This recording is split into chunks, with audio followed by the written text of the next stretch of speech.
Hi, everybody, and welcome to another episode of Sex and Happiness, a show about your sex and your happiness and ours.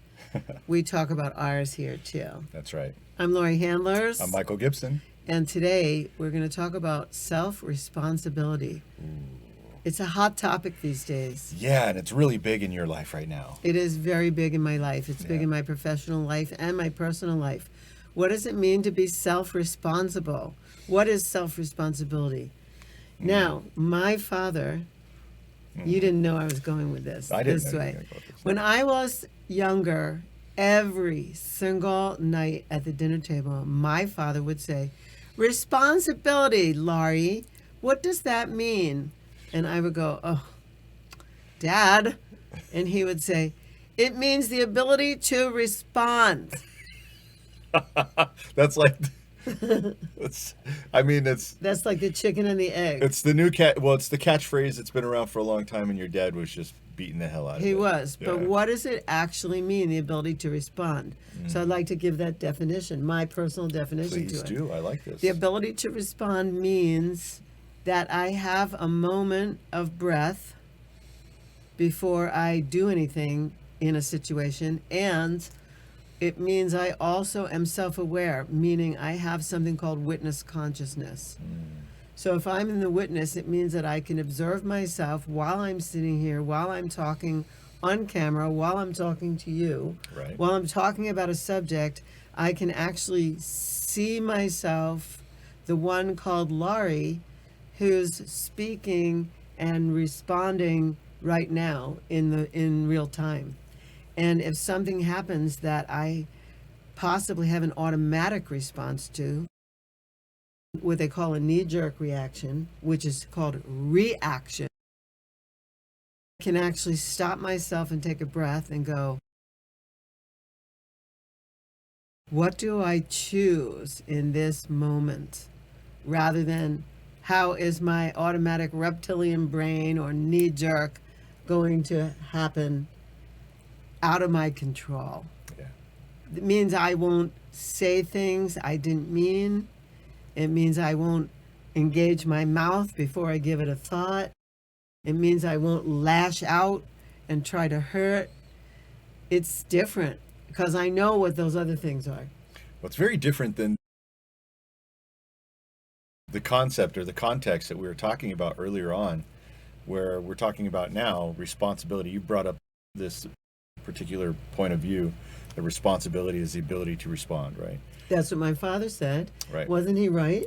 Well, I mean, in a certain context, yeah. But when we're talking about personal responsibility, I think it has to do with that which we take ownership of.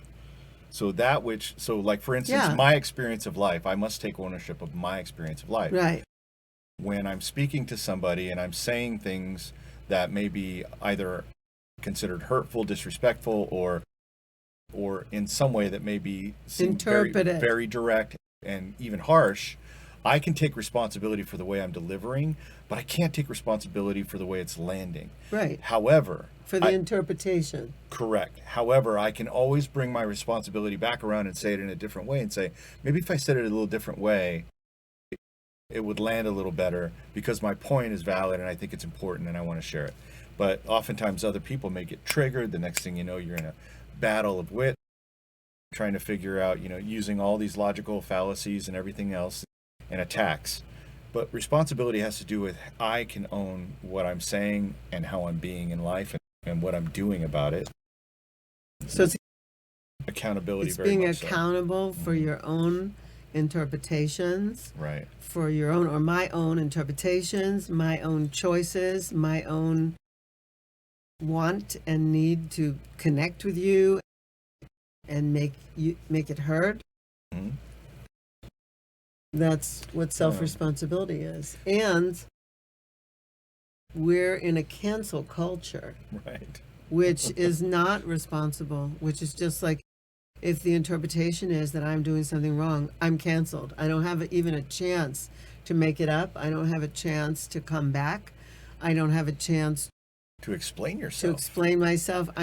There's no Yeah. judge and jury. I'm just canceled. Canceled.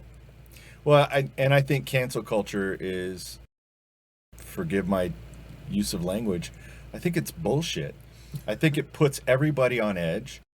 It forces us to have to be, hyper when we're talking and we're speaking. And we're in the Tantra community. Come on, guys. We're always told that we're going to speak our truth, and we're going to have this empowered way of being, and we're sacred sexuality people and all this other stuff. And yet cancel culture could come in here and just go, nope, not you.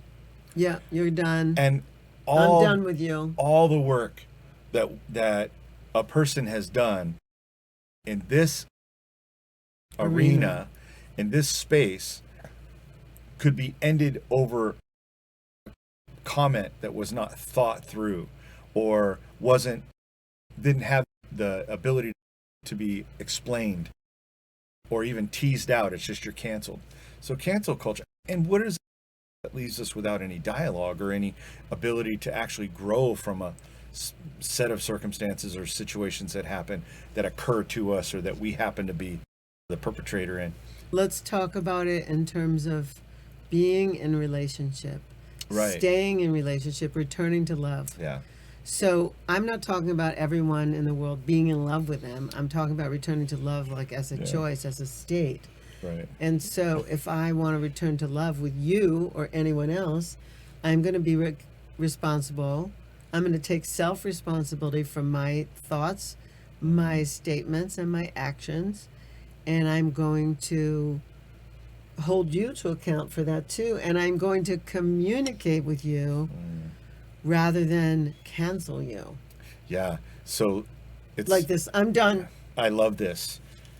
It's about listening and being responsible to attempting to hear. It's the nonviolent communication model that we learned.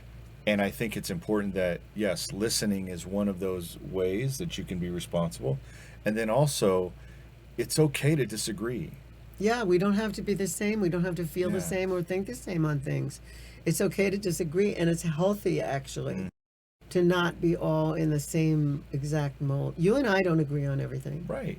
There are things that I believe that are offensive to you. There are things that you believe that are probably offensive to me if I knew everything.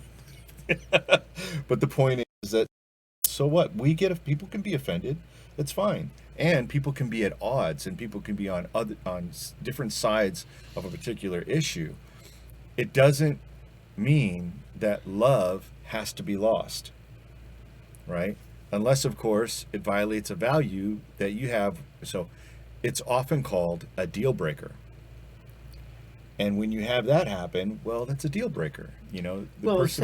Like, for instance, Christians and atheists probably shouldn't get married. There's a huge divide in between belief systems and values.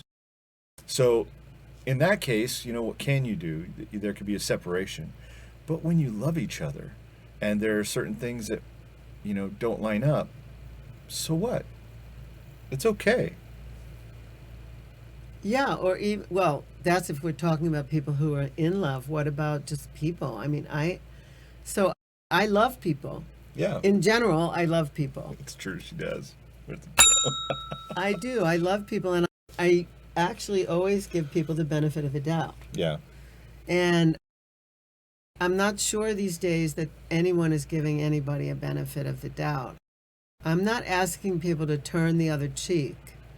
I'm asking people to give each other the benefit of the doubt. Right. To give people a chance to explain themselves and be heard, and to offer that instead of canceling them. I'm really asking that. And in self-responsibility, I'm asking all the people who have interpretations about one thing or another, there's like a righteousness. There's an insistence on being right to the extent that the other people are not even, it's almost like they're not considering there's another human being on the side of the equation. It's just, I'm right and that's it. I'm just right.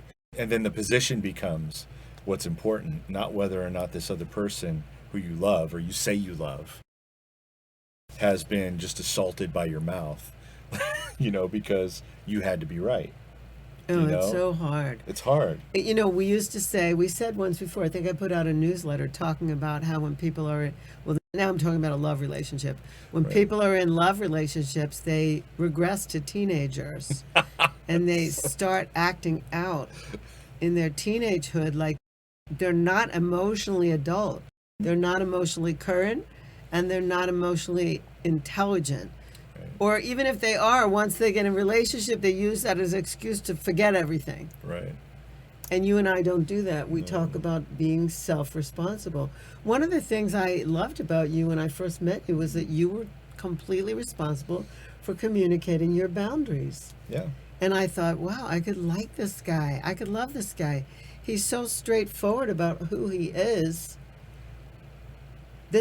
Communication is one of my highest values, That's and you right. communicate it. Yeah. So for me, I'm just saying, for me, communicating these things and saying, wait a minute, we have an issue here. We're not seeing eye to eye. Can we agree to disagree? Or should we try to persuade each other? Or can we spend some time arguing it out? I prefer that people do that than Yeah. people walk away, cancel. Yeah, and I currently have several long time ongoing disagreements with people who I love. Like, Like your son. no examples needed. You know what that is. You know what it is to have a long time disagreement, ongoing disagreement with somebody, and neither of your minds have changed, but you still love each other, and you can actually be Yes. with each other. Yes. And it comes up from time to time, and that's fun. And I think the interesting thing is those disagreements or those conflicts can evolve and actually make you understand better the position of the other. So it does draw us close together. In fact, it's one of the things that we love to talk about. It has to do with politics and aliens and things like that. But yeah, my son and I have some interesting conversations over the phone. So let's go back to self-responsibility. Yeah. Actually, what my father said is not so wrong. Yeah. The ability to respond means rather than shoot or cancel or whatever, first, one takes a breath, assesses the situation, and chooses how they want to respond. And I choose to return to love. How about you? That's what I choose. Every single time. So I don't have any blame for you. No, I don't have any blame for you. I don't have any real complaints with you. We do cough up. We don't complain. We make requests. Yeah, sometimes I think in relationships, people will take their complaints and stuff them into a little bag until they're ready to unleash all of the complaints all at once. Have you ever been in one of those Yeah. always never fights? In psychology, they used to call that gunny sacking. Gunny sacking? Yeah. Interesting. You Wow. would put everything into a big bag, and then, boom, the last straw would come. You have hit my last nerve. And And women are boom. notorious for having a deep gunny sack. Yeah, they are. Because you They get in are. a fight, next thing you know, they're pulling shit from like 1997. Which you can't even remember. And You don't remember what you said, but you said this. But I was on. And you said this. No, I did? you always, you never.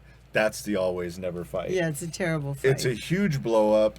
It's almost, cyclical. So, or circular, because it's constantly going. You go back to because you didn't The address past. that one, and then you've got this other one that comes up, and then you deal with that one, and nope, you got to go back to the other one you didn't finish. Well, that's what I said about being emotionally not emotionally intelligent, Right. not current, emotionally current, not really having emotional currency, like actually being immature and teenagey about and having an indulgence, like being indulgent, like I'm going to save all this up, and in the right moment I'm going to catch you and I'm going to put it all out on you. And now you're on blast. Yeah, and that's absolutely wrong. That's absolutely wrong. And I feel it, because I've been in so many of those arguments. Not with me. Not with you, but in my past. I mean, I was married for 16 years. I had girlfriends of long-term girlfriends, and this has been completely different, you and I. I don't think we've had any of that happen to us, and if it has, it's been very limited. You said to me yesterday, we've been home now for a month. I've been home for a month. Yeah.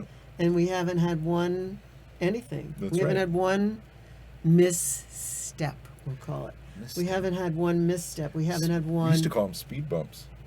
Yeah. when I hit the bump, I'll let you know.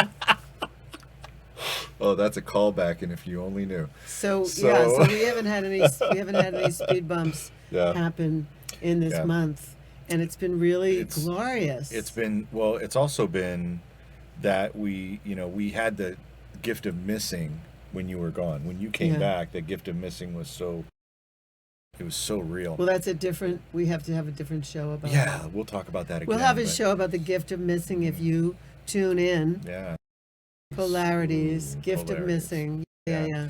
So, All right, so I feel like we covered it. Yeah, so that's the last thing I want to say is that the example that we give you of, us saying that we haven't had any of these problems come up, and one of the reasons I think, and I just want to say this before we end, and that is that we have discovered that there's nothing extraordinary about fighting. Oh, Nothing. here. Nothing. And being responsible, the ability to respond Yeah. in a gracious and generous way, and listening and hearing, that's extraordinary. Thank you, Marty. Thank That's you, my Marty. father. He gave me that gift.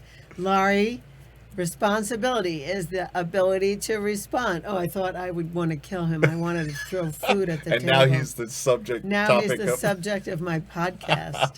Marty, miss you, love you. Love you, Marty. I wish I would have been able to have met you and Yeah. gotten to know you.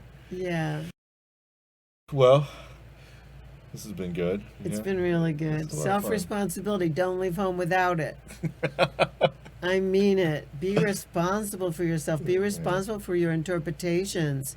Right. Be responsible for the way you see things and the way things occur for you. And if you don't know what I'm talking about, there's a program called the Landmark Forum. You should do it. Yes. If you don't know about how you're interpreting things and you can't take responsibility for that stuff. And for some of us, this is really elementary at this point. But if you've just hearing about this for the first time, I don't know any better place for you to get it than from the Landmark Forum. They do it online now. You Yeah. can get it easily. Yeah. Okay. And last thing I would say is be mature enough to hear someone out without canceling them. I'll leave it at that. All right. Before we go, we're going to have a commercial sponsor. Yeah, We're check going out to our talk sponsor. about one of our affiliate programs and sponsorships. Michael, Yes, Laurie. recently I was facilitating an ISTA training and I met a woman named Amaya. And she heard me kind of bitching about the fact that my libido was low lately. Oh, no.